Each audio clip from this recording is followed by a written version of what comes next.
internasional itu memasuki Rafah memasuki Gaza melalui Rafah border. Nah, seiring dengan situasi keamanan di border Rafah sudah mulai memanas karena invasi darat, jadi ini informasi terus berkembang. Ada wacana akan keluar dari Karim Abu Salam dan ada juga wacana akan keluar dari Nitzana. Dan alhamdulillah ada sedikit titik terang. Kemarin itu dari tim UN, hanya tim UN saja saya rasa, tidak ada di luar UN yang melakukan uji coba ini. Mereka telah sukses untuk proses exit dan entry melalui Nitzana. Dan sebenarnya karena kesuksesan di tahap awal itu seharusnya hari ini akan ada 21 staff yang exit, which is international staff, dan 27 international staff yang entry yang sudah terdaftar dan diverifikasi oleh KOGAT. KOGAT adalah lembaga otoritas Israel yang menangani izin keluar masuk ke Palestina, seperti itu, baik itu relawan ataupun logistik. Nah, tapi situasi seperti saya katakan sebelumnya, situasi itu berubah sangat cepat sekali. Saya mendapatkan informasi itu kemarin pagi atau siang waktu Jakarta, dan malamnya itu sebenarnya masih positif. Kami sudah dituntut untuk melakukan tahapan-tahapan prosedur, apa yang harus dilakukan oleh relawan yang akan keluar, dan ya tidak sampai 1 jam setelah itu kami mendapatkan update bahwa tidak memungkinkan untuk crossing border besok harinya. Nah, mungkin dengan IMGCC baik itu Gaza atau Kairo untuk menunggu update selanjutnya. Tapi bisa kami sampaikan sebenarnya bukan tidak ada solusi itu telah ada. Cuma memang yang namanya kita di daerah konflik, situasi itu berubah sangat cepat. Barangkali itu saja yang bisa saya tambahkan. Jika ada pertanyaan, silakan. Ada yang bertanya?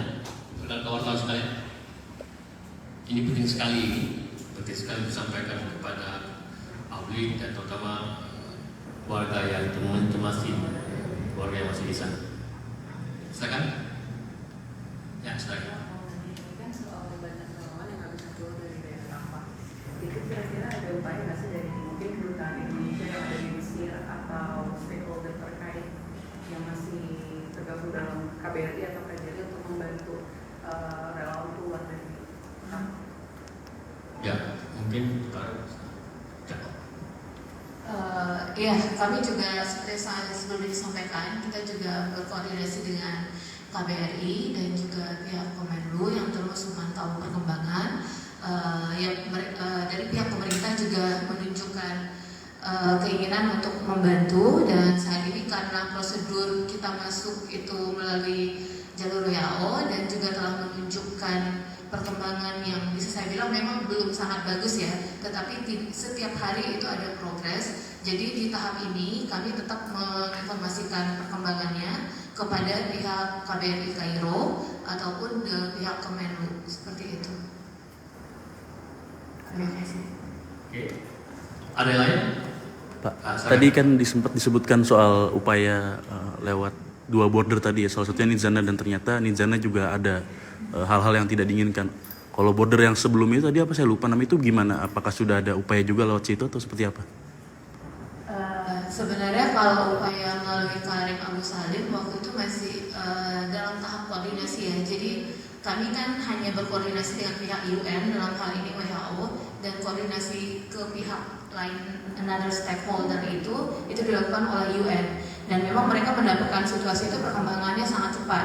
Dari awalnya dibilang Karim Salim, terus tiba-tiba bisa ada instruksi, barangkali saya kurang tahu tepatnya seperti apa, melalui Nitzana, dan bisa juga nanti itu akan bisa lagi berubah kembali ke Karim Abu Salim. Dan bahkan untuk jalur keluarnya pun saat ini juga masih sangat tentatif, apakah akan sampai di Kairo, sisi Mesir, atau ke Amman, Jordan. Jadi memang ini bukan karena lembaga tersebut tidak konsisten ya, tetapi lebih ke situasi di lapangannya. Jadi ya kami tidak bisa memastikan untuk saat ini apakah jalur keluarnya itu akan tetap di Nitzana atau akan pindah ke Karim Abu Salim atau bahkan jalur lainnya, seperti itu. Berarti masih belum pasti ya jalur keluar antara Nitzana atau? Tetapi yang sudah diuji coba itu melalui Nitzana, yang sudah dicoba oleh staf UN-nya.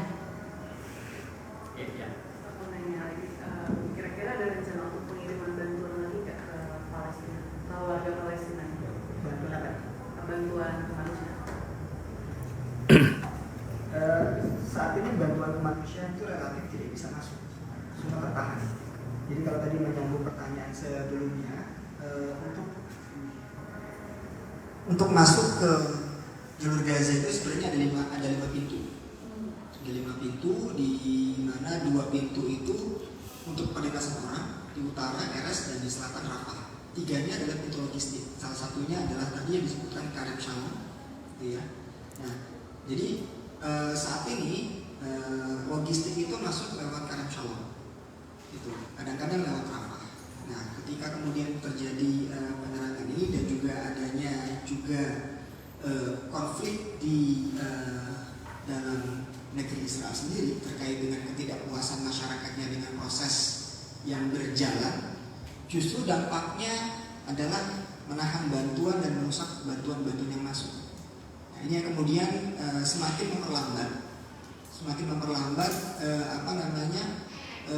proses masuk dari gitu ya, dari Rafah Mesir menuju ke Rafah Gaza.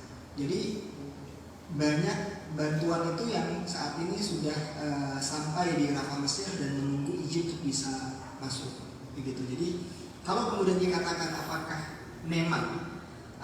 akan mengirimkan bantuan, saat ini ada indikasi untuk memindah jalur bantuannya tidak melalui selatan tetapi melalui tepi barat, dan itu sudah ditanyakan oleh badan-badan terkait kepada lembaga-lembaga, seandainya memiliki kapasitas, memiliki akses untuk bisa mengirimkan bantuan dari Yerusalem atau dari tepi barat, maka itu juga mungkin akan difasilitasi agar kemudian bantuan bisa tetap masuk ke jalur Gaza.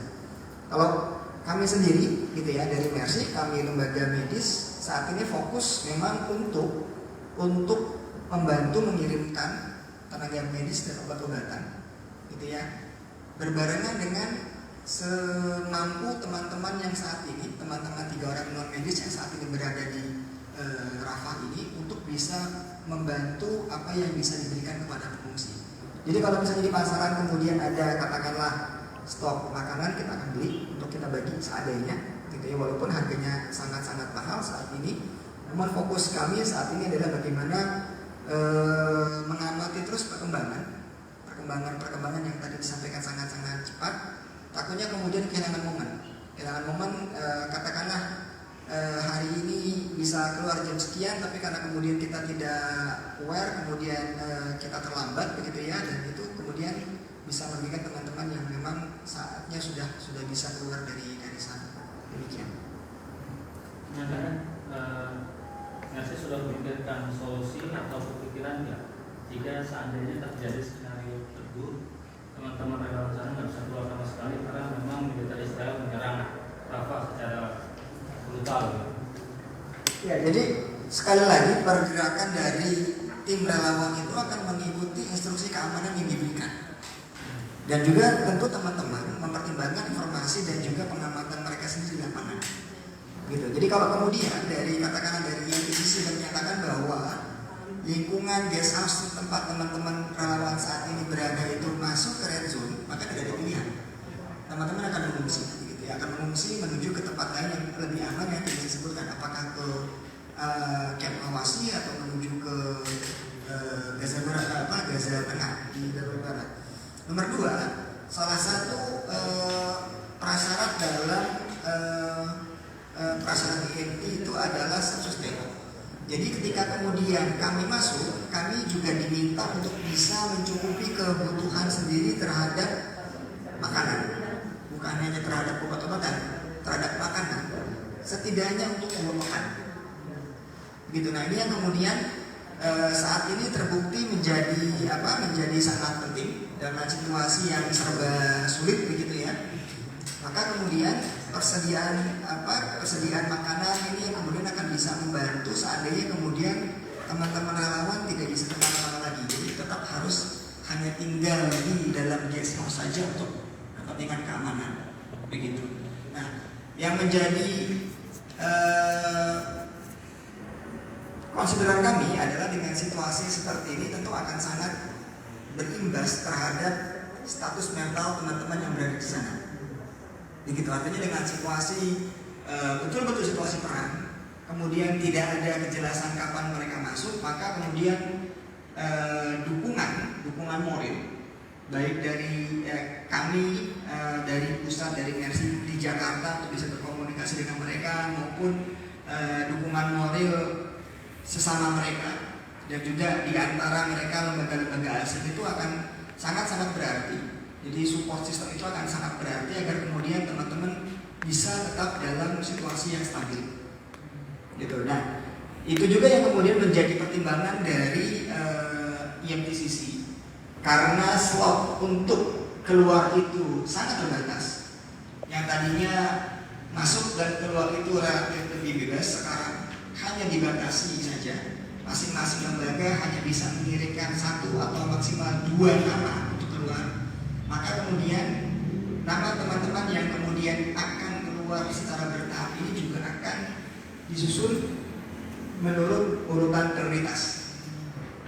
Itu yang kemudian menjadi langkah-langkah pertimbangan dari kami dalam melindungi teman-teman relawan yang berada di dalam. Terima kasih. Ada lagi? Saya? Ya. Pak, tadi katanya ada wacana mengganti titik masuk bantuan kemanusiaan dari tepi barat atau biasa Bukit. Itu sebelumnya udah pernah masuk belum bantuan kemanusiaan dari Jadi kalau yang dari selain dari selatan itu perjalanan adalah dari Jordan, tapi tetap masuk ke Arab Saudi. Gitu. Jadi saya katakan tadi ada 5 perlintasan, 5 pintu untuk masuk ke jalur Gaza, 2 itu perlintasan orang, 3-nya itu perlintasan logistik barang-barang. Nah, saya tidak tahu apakah nanti akan tetap menggunakan Karam Shalom atau akan mengaktifkan dua pintu lainnya yang saat kemarin sebenarnya tidak terlalu aktif dipakai gitu ya, karena pintu ini berbatasan langsung dengan Israel gitu. Jadi ibaratnya kalau kita mau mengirimkan dari tepi barat kita maka perjalanannya harus dari tepi barat melalui wilayah Israel dulu, baru kemudian masuk ke Gaza.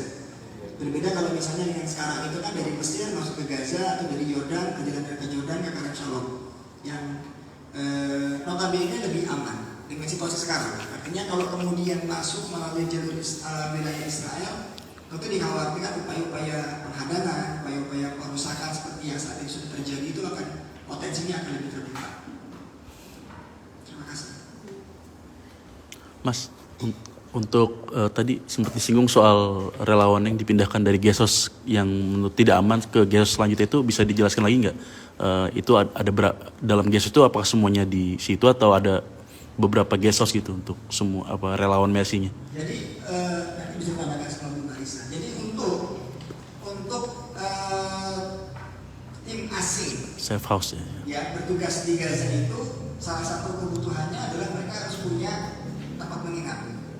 Pilihannya 2, menginap di rumah sakit atau mereka menyewa guest house, rumah warga atau apapun yang kemudian disewa dijadikan sebagai tempat tinggal kawan-kawan sementara, begitu ya.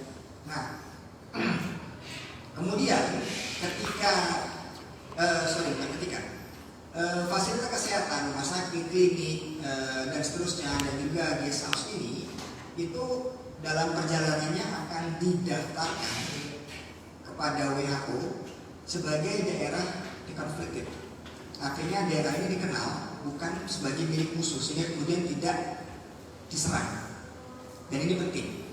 Artinya kalau kemudian guest house Mercy kemarin statusnya sudah hijau, sudah dikenali sebagai area yang dikonflikted, maka kemudian seharusnya kita merasa tenang dalam artian kalaupun kemudian ada serangan-serangan seharusnya tidak mengalami serangan langsung, walaupun sama sekali tidak ada jaminan terhadap upaya-upaya penyerangan oleh tentara Israel seperti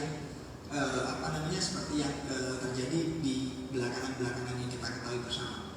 Nah, ketika kemudian secara kolektif baik oleh Kementerian Kesehatan, oleh WHO maupun IMTCC, daerah yang menjadi wilayah guest house sudah masuk ke red zone, maka tentu tidak ada pilihan. Gitu ya, kalau sudah masuk ke red zone artinya kemudian frekuensi intensitasnya akan sangat berubah. Nah, artinya dengan alasan keamanan maka teman-teman semuanya akan kami fungsikan ke lokasi yang menurut teman-teman di sana masukan-masukan dari Kementerian Kesehatan dan juga pihak lainnya itu relatif lebih aman dari situasi atau dari lokasi yang saat ini. Dan sampai saat ini lokasi yang dianggap aman itu yang saya sebutkan tadi adalah salah satunya di Camp Mawasi di dekat daerah pantai, atau yang relatif yang lebih di bawahnya lagi yang aman tapi tidak aman itu di Gaza Tengah. Begitu. Bu Marisa. Saya mungkin menambahkan sedikit terkait dinamika lapangan terkait keamanan guest house ini. Jadi seperti yang disampaikan Dr. Arif tadi, untuk saat ini lokasi guest house kita sudah di-deconflicted, yang berarti sudah terdaftar di sistem pihak Israel atau pihak UN. Dan untuk rekomendasi sendiri, walaupun saat ini posisinya itu masih saya bilang sih tidak masuk zona merah ya, tapi kami tetap mencari opsi-opsi yang lebih memungkinkan, seperti rekomendasi dari yang berkembang saat ini itu sebaiknya di sekitar Al-Mawasi atau Khan Yunis atau daerah Bala. Dan kami juga berkoordinasi semacam hanya semacam percakapan informal antara sesama NGO yang juga mengalami hal yang sama dengan kami. Mereka juga memiliki solusi yang sama seperti kita. Sebagian mereka juga memilih tinggal dulu di rumah sakit sampai guest house mereka selesai proses dekonfliksinya. Nah, dari pihak Mercy saat ini alhamdulillahnya guest house itu udah didekonfliksi dan sambil mencari lokasi yang lebih aman lagi yang dibantu oleh relawan non medis dan relawan lokal kami. Jadi saat ini kami sedang meninjau beberapa lokasi itu di daerah Al-Mawasi dan di daerah Al-Bala, dan juga ada opsi untuk tinggal berbarengan dengan rumah sakit. Dalam hal ini kita bertugas dengan Kuwaiti. Jadi jika Kuwaiti saat ini masih belum menerima evacuation order dari pihak Israel, mereka akan tetap melayani memberikan medical service. Dan jika misalnya Al-Kuwaiti juga akan pindah atau mendirikan field hospitalnya di daerah Al-Mawasi, tim kami juga diperkenankan untuk bergabung dengan pihak Al-Kuwaiti. Jadi saat ini ada beberapa opsi untuk lebih memastikan lagi keamanan relawan kami di Gaza seperti itu. Tapi untuk tahap ini bisa saya katakan di posisi guest house saat ini masih aman. Tapi karena kondisi terus berkembang, kami terus memantau dan menyiapkan opsi-opsi backup lainnya seperti itu.